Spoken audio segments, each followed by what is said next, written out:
Hello guys, welcome my YouTube channel H के mathematics classes. Dear student, आज हम आपको प्रश्नावली 13.1 जिसका नाम है पृष्ठीय क्षेत्रफल और आयतन के प्रश्न नंबर 2 के बारे में बताएंगे। ओके एवरीबॉडी, तो प्रश्न नंबर 2 है हमारा, कोई बर्तन एक खोखले अर्धगोले के आकार का है जिसके ऊपर एक खोखला बेलन अध्यारोपित है। अर्धगोले का व्यास 14 सेंटीमीटर है। इस बर्तन इट मीन्स पात्र की कुल ऊंचाई 13 सेंटीमीटर है। तो इस बर्तन का आंतरिक पृष्ठीय क्षेत्रफल ज्ञात कीजिए। डियर स्टूडेंट, सबसे पहले तो हम ये क्वेश्चन ही समझ लेते हैं और इसकी आकृति कैसे बनती है। तो डियर स्टूडेंट, जैसे हमारा क्वेश्चन है, कोई बर्तन एक खोखले अर्धगोले के आकार का है, तो सबसे पहले में खोखला अर्धगोला बना लेते हैं, जैसे कि मैंने आपको टेबल में भी बताया है। ओके डियर स्टूडेंट, तो ये हो गया हमारा सपोज दैट खोखला अर्धगोला। ओके, आगे लिखा है जिसके ऊपर एक खोखला बेलन अध्यारोपित है। अध्यारोपित का मतलब होता है इस आकृति के ऊपर, ठीक है। और क्या है खोखला बेलन? अब बेलन क्या होता है, मैंने आपको बताया था कि बेलन वह आकृति होती है जो ऊपर से भी गोल होती है और नीचे से भी गोल होती है। तो इस के दोनों सिरों पर हम इस प्रकार से दो ऊंचाई खींचकर और ऊपर ये वर्त बनाकर, तो डियर स्टूडेंट ये बन जाएगा हमारा खोखला बेलन।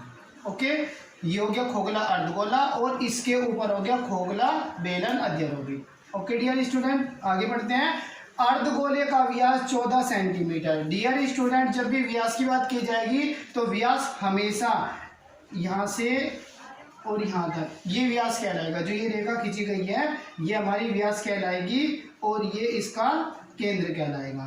डियर स्टूडेंट, हमको अर्धगोले का व्यास दिया गया है 14 सेंटीमीटर, तो आप इसको ऐसे प्रेजेंट कर सकते हो 14 सेंटीमीटर। ओके, और आप सभी को पता है यदि हम व्यास का आधा करते हैं तो व्यास का आधा करके हमको क्या मिलती है, त्रिज्या। तो इसकी त्रिज्या कितनी हो जाएगी, 14 का आधा 7, तो 7 सेंटीमीटर ये अर्धवर्त की त्रिज्या हो जाएगी।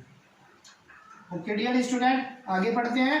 इस बर्तन यानी कि खोखले अर्धगोले को और खोखले बेलन को, इन दोनों आकृतियों को मिलाकर ये पूरी आकृति हमारा एक बर्तन बन गई, जिसको हम पात्र भी कह सकते हैं, कि कुल ऊंचाई 13 सेंटीमीटर है। यानी कि जो ये पूरा बर्तन दिया हुआ है, इस पूरे बर्तन की कुल ऊंचाई हमको 13 सेंटीमीटर दी गई है। ओके एवरीबॉडी, आगे लिखा है इस बर्तन का आंतरिक पृष्ठीय क्षेत्रफल ज्ञात कीजिए।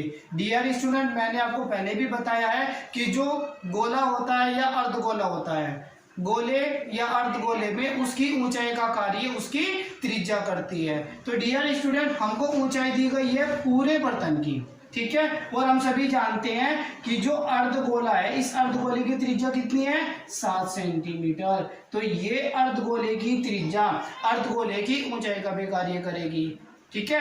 और अब हमको क्या निकालना है, बेलन की ऊंचाई। तो कुल ऊंचाई में से अर्धगोले की ऊंचाई इट मीन्स त्रिज्या को घटा दे तो हमको बेलनाकार भाग की ऊंचाई मिल जाएगी। तो 13 में से 7 घटाकर हमारा कितनी वैल्यू बचती है, 6 सेंटीमीटर। तो बेलनाकार भाग की ऊंचाई कितनी हो जाएगी, 6 सेंटीमीटर। उसी प्रकार ये नीचे वाला वर्त और ऊपर वाला वर्त दोनों सेम होते हैं, ठीक है।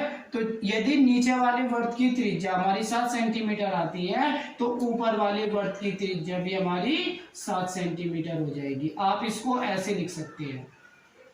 ओके एवरीबॉडी, इसके बाद डियर स्टूडेंट, हमसे पूछा गया है कि इस बर्तन का आंतरिक पृष्ठीय क्षेत्रफल ज्ञात कीजिए। डियर स्टूडेंट, आकृति हमारी कंप्लीट हो गई। अब बात करते हैं इसके सॉल्यूशन की।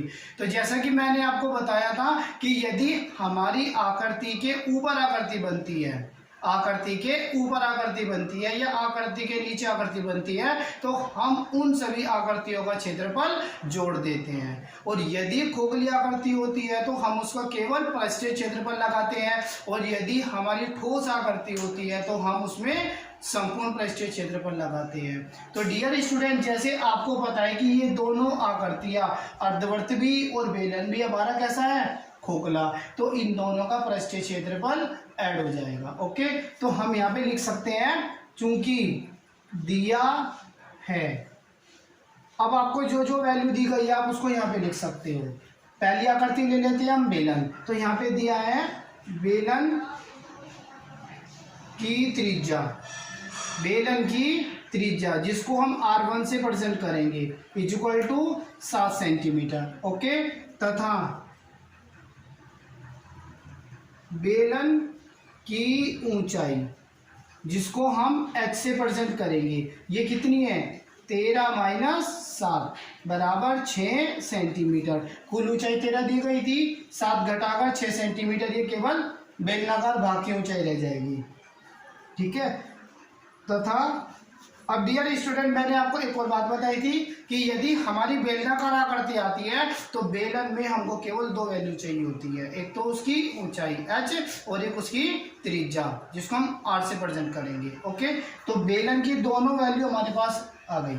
इसके बाद हम बात करते हैं दूसरी आकृति जिसका नाम है अर्धवर्त। तो हमको अर्धवर्त में केवल कितनी वैल्यू चाहिए, एक, क्या रेडियस, तो हमको रेडियस भी दी गई है तो हम यहाँ पे लिख सकते हैं तथा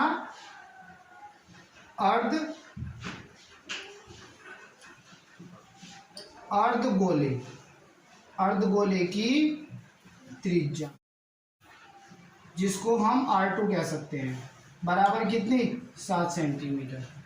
ओके एवरीबॉडी, अब इस आकृति की सभी वैल्यू हमारे पास आ गई है तो हम यहाँ पे लिख सकते हैं तब बर्तन का पृष्ठीय क्षेत्रफल बराबर हो जाएगा, ऊपर आकृति कौन सी है बेलन की, तो यहाँ पे लिख सकते हैं बेलन का पृष्ठीय क्षेत्रफल। क्या होता है बेलन का पृष्ठीय क्षेत्रफल 2 पाई RH।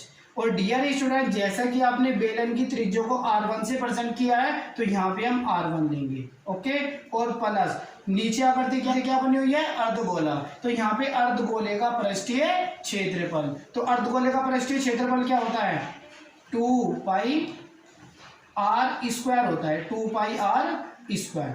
ठीक है, लेकिन अर्धगोले की त्रिज्या हमने क्या मानी है R2, तो यहाँ पे R2 का स्क्वायर हो जाएगा। ओके एवरीबॉडी, अब इन दोनों में से क्या वैल्यू कॉमन आ सकती है, 2 पाई इधर भी है और 2 पाई इधर भी है, तो इन दोनों में से 2 पाई कॉमन आ जाएगा, तो यहाँ पे क्या रह जाएगा R1 इंटू H और यहाँ पे क्या रह जाएगा R2 का whole square.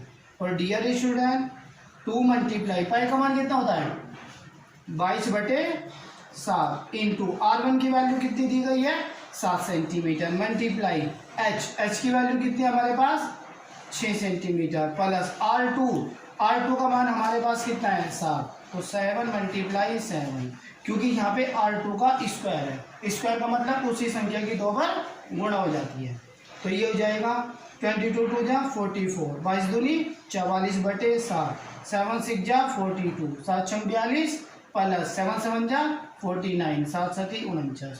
Okay dear student, सबसे पहले हम ब्रैकेट में आने वाली संख्या को हल करते हैं, इन दोनों संख्याओं के बीच में प्लस है तो ये जुड़ जाएगी, तो ये हो जाएगा हमारा 44/7 और जब ब्रैकेट हटाते हैं तो मल्टीप्लाई लगाते हैं। ठीक है, तो 9 और 2 11, 1 कैरी 4 4 8 और 1 9। ठीक है डियर स्टूडेंट, 7 से डिवाइड कर लीजिए, 7 1 जा 7 और 7 1 जा 7, 2 कैरी 2 1 21, 7 3 जा 21, 13 टाइम्स हो जाएगा, तो 44 मल्टीप्लाई 13, 13 4 जा 52, 13 चौक 52, कैरी 5, 13 4 जा 52 और 5 57, तो 572 सेंटीमीटर स्क्वायर, ये हमारा आंसर आ जाएगा। Okay everybody, 572 centimetre square. अतः इस बर्तन का जो ये आंतरिक पृष्ठीय क्षेत्रफल है, ये वाला जो हमने एडिड किया है, ठीक है, ये वाला, इस बर्तन का ये आंतरिक पृष्ठीय क्षेत्रफल 572 सेंटीमीटर स्क्वायर आ जाएगा। डियर स्टूडेंट, सेंटीमीटर स्क्वायर वर्ग इकाई में आंसर इसलिए आया क्योंकि हम क्षेत्रफल निकाल रहे हैं। मैंने पहले भी बताया है कि जब हम किसी भी वस्तु का क्षेत्रफल निकालते हैं तो जो उसका आंसर है वो वर्ग इकाई में आएगा, यूनिट स्क्वायर में, और यदि हम किसी भी वस्तु का आयतन निकालते हैं तो उसका आयतन घन इकाई यानी कि सेंटीमीटर या मीटर क्यूब में आएगा। ओके एवरीबॉडी, करते हैं प्रश्न नंबर 3। प्रश्न नंबर 3, एक खिलौना त्रिज्या 3.5 सेंटीमीटर वाले एक शंकु के आकार का है जो उसी त्रिज्या वाले एक अर्धगोले पर अध्यारोपित है। इस खिलौने की संपूर्ण ऊंचाई 15.5 सेंटीमीटर है। इस खिलौने का संपूर्ण पृष्ठीय क्षेत्रफल ज्ञात कीजिए। डियर स्टूडेंट, जैसे मैंने आपको पहले ही बताया है कि जो खिलौना होता है वह अंदर से खोखला होता है और खोखली वस्तुओं में हम केवल पृष्ठीय क्षेत्रफल का प्रयोग करते हैं और जो ठोस वस्तुएं होती है उसमें केवल संपूर्ण पृष्ठीय क्षेत्रफल का प्रयोग करते हैं। तो डियर स्टूडेंट, जैसे इस क्वेश्चन में खिलौना दिया गया है तो हम इसमें केवल पृष्ठीय क्षेत्रफल का प्रयोग करेंगे, ये आपको बात याद रखनी है। ओके, अब बनाते हैं क्वेश्चन के अनुसार आकृति।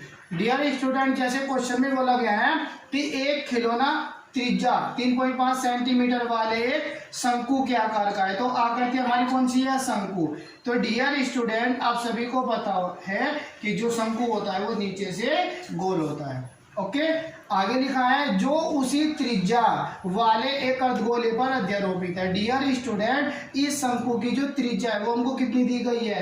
3.5 सेंटीमीटर। हम ये वृत्त का केंद्र मान लेते हैं और केंद्र से परिधि तक जो रेखा जाएगी वह इसकी त्रिज्या कहलाएगी 3.5 सेंटीमीटर। जो उसी त्रिज्या वाले एक अर्धगोले पर अध्यारोपित है, मतलब इसके नीचे अर्धगोला बना हुआ है ऐसे। तो ये जो शंकु है ये अर्धगोले पर अध्यारोपित हो गया। इस अर्धगोले की त्रिज्या भी 3.5 सेंटीमीटर है और इस शंकु की त्रिज्या भी 3.5 सेंटीमीटर है। ओके एवरीबॉडी, आगे इस खिलौने की संपूर्ण ऊंचाई 15.5 सेंटीमीटर है। डियर स्टूडेंट, ये शंकुआकार भाग और ये अर्धगोलाकार भाग, इन दोनों भागों को मिलाकर ये हमारा एक खिलौना बन गया। ओके, और इस खिलौने की संपूर्ण ऊंचाई दी गई है हमको 15.5 सेंटीमीटर।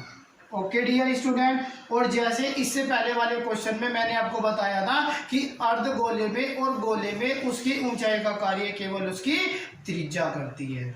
ओके एवरीबॉडी, अर्धगोले में उसकी ऊंचाई का काम उसकी त्रिज्या करती है। तो अर्धगोले की ऊंचाई कितनी हो जाएगी?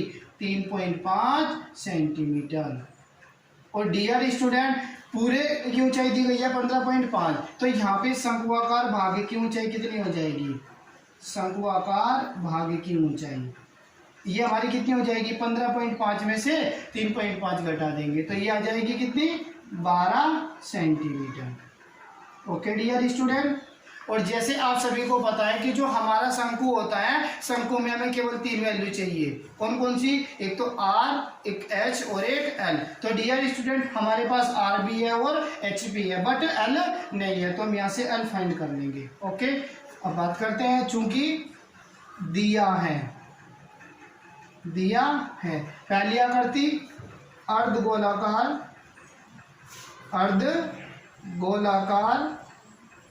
भाग की त्रिज्या, अर्धगोलाकार भाग की त्रिज्या जिसको हम R1 से प्रेजेंट कर सकते हैं। R1 बराबर 3.5 सेंटीमीटर तथा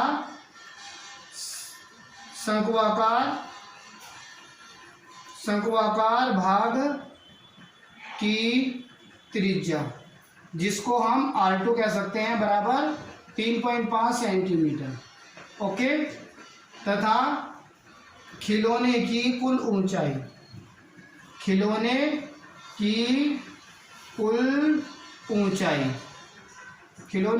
ऊंचाई बराबर 15.5 सेंटीमीटर। तब शंकुआकार भाग की ऊंचाई कितनी हो जाएगी डियर स्टूडेंट? 15.5 माइनस 3.5 बराबर 12 सेंटीमीटर। जो ये शंकुआकार भाग है इसकी ऊंचाई हो जाएगी 12 सेंटीमीटर। तो चूंकि हम सभी जानते हैं L बराबर होता है √R² प्लस H²। ओके, तो L बराबर R की वैल्यू कितनी हमारे पास? 3.5 सेंटीमीटर प्लस, तो ये 3.5 सेंटीमीटर स्क्वायर हो जाएगा और प्लस H कितनी है हमारे पास? 12, तो ये 12 का वर्ग हो जाएगा। तो L बराबर ठीक है, हम इसको लिख सकते हैं 35/10 का होल स्क्वायर प्लस, और 12 का स्क्वायर होता है 144, दशमलव हटा के ऊपर में 10 आ जाएगा। अब इसको डिवाइड कर सकते हैं, 5 7 या 35 और 5 2 जा 10, 7/2 हो जाएगा। तो L बराबर अंडर रूट में डियर स्टूडेंट 7/2 हो गया, तो 7 का स्क्वायर 7 7 जा 49 अपॉन और 2 2 जा 4 प्लस 144 और L is equal to under root upon में 1 1 के एलसीएम कितना आ जाएगा 4 और यहाँ पे जाएगा 49 प्लस 4 4 जा 16 और 16 और 1 17 4 1 जा 4 और 1 5 576 तो L बराबर हो जाएगी डियर स्टूडेंट अंडर रूट में 9 6 15 1 कैरी 7 1 8 और 4 12 2 1 कैरी 5 और 1 6 अपॉन 4 तो 625 अपॉन 4 और हम सभी जानते हैं कि जो 625 होता है वो 25 का होल स्क्वायर होता है और जो 4 होता है वो 2 का होल स्क्वायर होता है। तो हम यहाँ पे लिख सकते हैं L बराबर अंडर रूट 25 अपॉन 2 का होल स्क्वायर। और आप सभी ये भी जानते हो कि स्क्वायर से अंडर रूट हट जाता है। तो डियर स्टूडेंट यहाँ पे हमारी L बराबर आ जाएगी 25 अपॉन 2 और 2 से डिवाइड करेंगे तो ये 12.5 12.5 सेंटीमीटर ये शंकुआकार भाग की तिर्यक ऊंचाई आ जाएगी।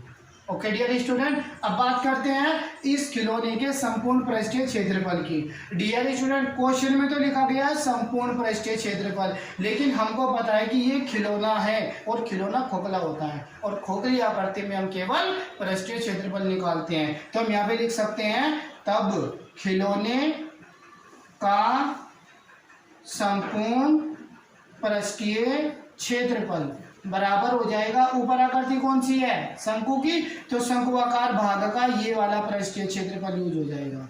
तो शंकुआकार भाग का पृष्ठीय क्षेत्रफल क्या होता है पाई आर एल और शंकु की त्रिज्या को आपने क्या माना है शंकुआकार भाग की त्रिज्या को R2 तो ये पाई R2L हो जाएगी और प्लस नीचे आकृति क्या है आपकी अर्धगोला और अर्धगोले की त्रिज्या को आपने क्या माना है अर्धगोले की R1 और अर्धगोले का पृष्ठीय क्षेत्रफल क्या होता है 2 पाई R1 का होल स्क्वायर। ओके एवरीबॉडी, इन दोनों में से क्या कॉमन आ सकता है पाई, तो पाई कॉमन लेके ये हो जाएगा R2 इंटू एल प्लस 2 पाई पाई तो बाहर गया तो ये हो जाएगा हमारा 2R1 का होल स्क्वायर। अब वैल्यू की वैल्यू 22/7 इंटू R2 की वैल्यू 3.5 मल्टीप्लाई एल की वैल्यू 12.5 प्लस 2 इंटू R1 की value 3.5 multiply 3.5। Okay dear student, तो ये हो जाएगा 22/7 इंटू, अब देखो इसको ना शॉर्ट कर लेते हैं कैसे, दशमलव हटेगा तो ऊपर 35/10 हो जाएगा और ये हो जाएगा 12/5/10 प्लस 2 इंटू ये हो जाएगा 35/10 और ये भी हो जाएगा 35/10।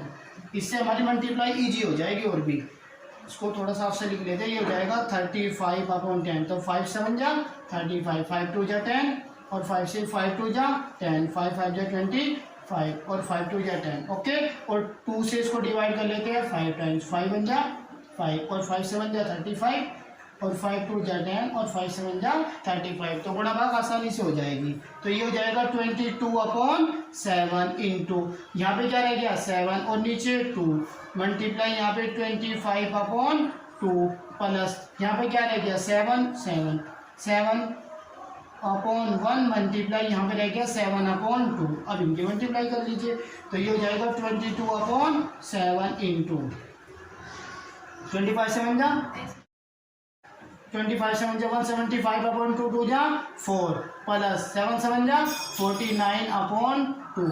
अब डियर स्टूडेंट इन दोनों का है ये हो जाएगा 22/7 इंटू इन दोनों का सेम आ जाएगा 4 और 4 यहाँ पे हो जाएगा 175 प्लस अब 2 से 4 को डिवाइड करेंगे 2 टाइम्स 2 की मल्टीप्लाई 49 में 2 9 जा 18 1 कैरी 2 4 जा 8 और 1 9 98 आएगा। तो ये हो जाएगा 22/7 और मल्टीप्लाई 5 और 8 13 1 कैरी 7 1 8 और 9 17 1 कैरी 1 और 1 2/4। ओके डियर स्टूडेंट, अब ये हो जाएगा 7 1 जा 7 और 7 3 जा 21 6 और 7 9 जा 63 2 2 जा 4 और 2 से ये 11 टाइम तो 11 मल्टीप्लाई 39/2 11 9 जा 99 और 11 3 जा 33 और 9 42 अपॉन 2,